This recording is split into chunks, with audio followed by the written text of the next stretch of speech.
Hello বন্ধুরা, তো আমার মেয়ে কয়েকদিন আগে একটি কেক বানিয়েছিল, সেটাই তোমাদের সাথে শেয়ার করছি। তো ওর এক বান্ধবী জন্মদিনে ও কেক বানিয়েছিল।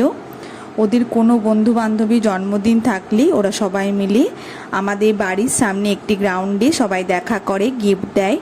কিন্তু সেদিন খুব বৃষ্টি পড়ছিল, তাই আমার মেয়ে বলল, মা মনে হচ্ছে আজ আর বৃষ্টি থামবে না, মনে হচ্ছে ওদের বাড়িই যেতে হবে।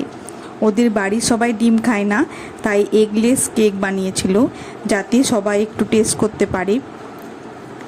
আমার মেয়ের খুবই চেষ্টা সব দিকেই, এত কম বয়সে অনেক কিছু রান্না বান্না শিখে গেছে, যেটা সবাই পারে না। ওর চেষ্টা দেখে আমার খুব ভালো লাগে।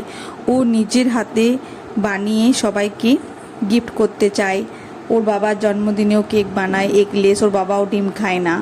আমার জন্মদিনেও কেক বানায়। আমি তো খুবই গর্ববোধ করি আমার মেয়ের এই চেষ্টা দেখে। তো ভগবানের কাছে প্রার্থনা ও যেন জীবনে অনেক বড় হয়, আর কিছু চাই না, ভালো মানুষ হয়।